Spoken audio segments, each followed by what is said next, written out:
आकाशवाणी कटक समाचार दर्पण।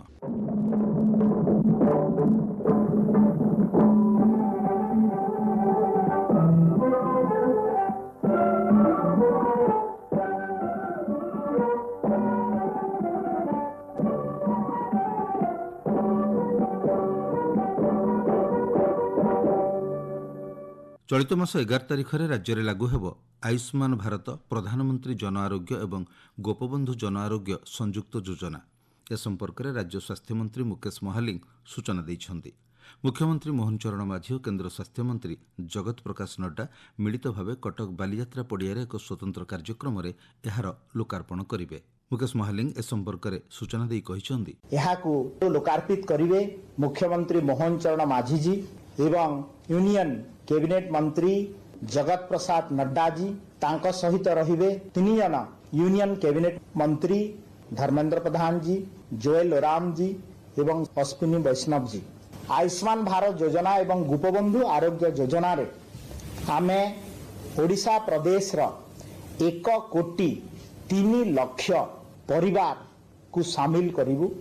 तार जदि इंडिविजुअल देखा जीवो ताहेले 3 कोटी 50 लाख लोक इंडिविजुअल लोक एथिरे शामिल हेबे एवं ओडिशा प्रदेश रो जनसंख्या होउची 4 कोटी प्राय 4 कोटी 50 लाख। आम नुआ कार्ड आयुष्मान भारत योजना एवं गोपबंधु आरोग्य योजना रो कार्ड पूरा भारत वर्ष रे काश्मीर रु नै कन्याकुमारी पर्यंत it's will be pan India card. आउ एही कार्ड पाखापाखि 29,000 रु अधिक हॉस्पिटल रे ए कार्ड कार्यकारी हबो। एही आयुष्मान भारत योजना एवं गोपबंधु आरोग्य योजना रो कार्ड जो मानकर बयस ओडिशा प्रदेश रे 70 वर्ष रु अधिका तांकु वयोवंदना कार्ड व्यवस्था करा जाइछि। जो माने 70 वर्ष रु अधिका तांको पई गोटे स्पेशल कार्ड दिया जीवो, स्वास्थ्य कार्ड दिया जीवो, जा द्वारा कि 70 वर्ष रु अधिका जो माने पुरुष होंतु किंबा महिला होंतु हमर नेतृत्व मंडली स्थानीय व्यक्ति तांकर स्वास्थ्यर सोशल सिक्युरिटी हमर बहुत आवश्यकता रहिछि। तांको पई गोटे स्पेशल कार्ड दिया जीवो, ताहा मध्य आपण ऑनलाइन रे डाउनलोड करि परिबे एवं घर को घर बुली हमर आशा कर्मी माने पाई परिबे। 70 वर्ष रु अधिक जो माने कार्ड मेल होंतु किंबा फीमेल होंतु तांकर हला जे से माने इनकम टैक्स पेयर भी हेतिबे, गवर्नमेंट सर्विस रो रिटायर्ड भी हेतिबे, से माने जमी बाड़ी भी अधिक थिवो, से माने साम्रांत परिवार रो भी हेतिबे, चलनी भलो थिवो, समस्त को एही कार्ड रे कहा बार करा जाई नाही। जेतेबेले आयुष्मान भारत योजना कार्ड दिया हबो इंडिविजुअल दिया हबो 1 कोटी 3 लाख फैमिली जोटा कि 3 कोटी 50 लाख लोकन को इंडिविजुअल कार्ड दे, जा द्वारा लाभ ये हबो आयुष्मान भारत योजना एवं गोपबंधु आरोग्य योजना लागू करिवा द्वारा आमे वर्ष को अधिक अर्थ केंद्र सरकार ठू पाई पारिबा। पूरा एटा कैशलेस हबो, देय मुक्त कार्ड हबो। किछि हॉस्पिटल एबे मध्य हमर आयुष्मान भारत योजना रे से माने ऑनबोर्ड हेबा पई किछि जो माने नेशनल लेवल रे कि ऑनबोर्ड होउछंती तांको भी सुव्यवस्था अछि एवं जो किछि हॉस्पिटल पुराना कार्ड रे अनुबंधित हेतिले तांको मध्य आमे अलाउ करिवु आम आयुष्मान भारत योजना रे से माने ऑनबोर्ड है। ए कार्ड रो प्रचार प्रसार करिया पई आमे ए जो लॉन्चिंग प्रोग्राम हबो 11 तारिख दिन राज्य स्तरीय कार्यक्रम तो स्टेट लेवल कार्यक्रम कटक रु हबो, शुभारंभ हबो। ता सहित आमे कोन करिछु 1405 हमर पीएचसी अछि, प्राइमरी हेल्थ केयर सेंटर। एही सेंटर रे एट ए टाइम आमे सेठी ए कार्ड रो बंटन रो व्यवस्था करिछु पूरा ओडिशा प्रदेश रे 1405 पीएचसी रे। तो गोटे गोटे पीएचसी रे हमर आकलन अछि जे पाखापाखि 1000 लोक फिजिकली प्रेजेंट रहिबे। सो द्वारा हमर आकलन करूछु 15 लाख लोक एट ए टाइम जेतेबेले लॉन्चिंग प्रोग्राम हबो पूरा ओडिशा प्रदेश रे फिजिकली रहिबे एवं ऑनलाइन रे मध्य आउ 15 लाख लोक निश्चित भाव रे रहिबे, यूट्यूब रे रहिबे, सोशल मीडिया रे रहिबे। तो एटा गोटे बड़ कार्यक्रम रहइबो।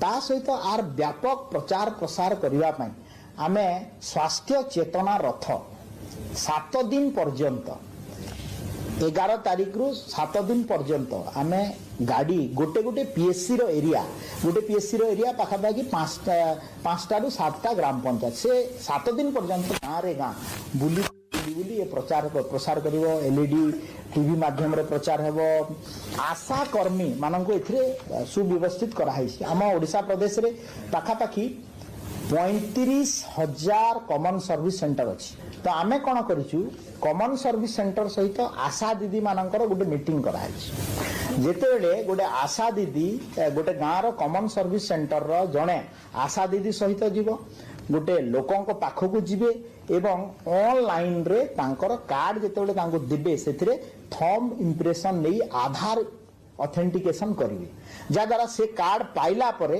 आमे गोटे रियल टाइम डाटा हमकु सकाळु संध्या मिली जीवो। चलित एप्रिल मास 1 तारिखरे राज्य में उत्कल दिवस पालित हो जाइछि। 1936 मसीहा एप्रिल 1 तारिखरे ओडिशा भाषाभित्तिक राज्य भाव गठन करा जाइथिला। ଏହି ଅବସରରେ ଓଡ଼ିଶା ପ୍ରଦେଶ ଗଠନର ପ୍ରମୁଖ ବିନ୍ଧାଣୀ ଉତ୍କଳ ଗୌରବ ମଧୁସୂଦନ ଦାସଙ୍କ ଜନ୍ମମାଟି ସତ୍ୟଭାମାପୁରଠାରେ ରାଜ୍ୟସ୍ତରୀୟ ଓଡ଼ିଶା ଦିବସ କାର୍ଯ୍ୟକ୍ରମ ଅନୁଷ୍ଠିତ ହୋଇଥିଲା। ଏଥିରେ ମୁଖ୍ୟ ଅତିଥି ଭାବେ ଯୋଗଦେଇ ମୁଖ୍ୟମନ୍ତ୍ରୀ ମୋହନ ଚରଣ ମାଝୀ କହିଥିଲେ, ସ୍ୱତନ୍ତ୍ର ଓଡ଼ିଶା ପ୍ରଦେଶ କେବଳ ଗଠନ କରିବାର ନଥିଲା, ଆଉ ଗୋଟିଏ ମଧ୍ୟ ପ୍ରଧାନ ଆମର ଲକ୍ଷ୍ୟ ଥିଲା ଅବକ୍ଷୟମାନ ଓଡ଼ିଶା ଭାଷା ଓ ସାହିତ୍ୟକୁ ପୁନର୍ଜୀବିତ କରି ଘରେ ଘରେ ଓଡ଼ିଶାର ପ୍ରତି ଘରେ ତାକୁ ଆଦୃତ କରାଇବା। ତେଣୁ ଓଡ଼ିଶା ପ୍ରଦେଶ ଗଠନ ସହିତ ଓଡ଼ିଆ ଭାଷା ଓ ସାଂସ୍କୃତିକ ଜାଗୃତି ପାଇଁ ସେତେବେଳେ ଯେଉଁମାନେ ଓଡ଼ିଆ ଲୋକଙ୍କର ପାଇଁ ସେମାନଙ୍କୁ ଏକାଠି କରିବା ପାଇଁ ଜାଗ୍ରତ କରିବା ପାଇଁ ଯେଉଁ ଲେଖନୀ ମାଧ୍ୟମରେ ଆନ୍ଦୋଳନ ଚଲେଇଥିଲେ ସେମାନଙ୍କ ଭିତରେ ଯେଉଁ ପୁରୋଧା ଥିଲେ ସ୍ୱଭାବ କବି ଗଙ୍ଗାଧର ମେହେର, କବିବର ରାଧାନାଥ ରାୟ, କର୍ମବୀର ଗୌରୀଶଙ୍କର ରାୟ, ବ୍ୟାସକବି ଫକୀରମୋହନ ସେନାପତି ଏବଂ ଆହୁରି ଅନେକ ଏପରିକି ମଧୁବାବୁ ଓଡ଼ିଆମାନଙ୍କୁ ଅନୁପ୍ରାଣିତ କରିବା ପାଇଁ ସିଏ ମଧ୍ୟ ଯେତେବେଳେ ସମସ୍ତଙ୍କର ନେତୃତ୍ୱ ନେଉଥିଲେ ସିଏ ମଧ୍ୟ ନେତୃତ୍ୱ ନେବା ଭିତରେ ନିଜର ଲେଖନୀ ଚାଳନାକୁ ମଧ୍ୟ କେବେ ହେଲେ ସିଏ ବନ୍ଦ କରୁନଥିଲେ। ସିଏ ମଧ୍ୟ ଲେଖୁଥିଲେ ଏବଂ ତାଙ୍କର ରଚିତ ଯେଉଁ ମାନେ ପଦ୍ୟର ମୁଁ ଗୋଟିଏ ଶବ୍ଦ ନେବା ପାଇଁ ଚାହୁଁଛି। ଗୋଟିଏ ଉଠରେ ଉଠରେ ଉତ୍କଳ ସନ୍ତାନ ଉଠିବୁ ତୁ କେତେ ଦିନେ ପୂର୍ବ ଗୌରବ ପୂର୍ବ ସାହସ ପଡ଼ିବ କି କେବେ ମନେ।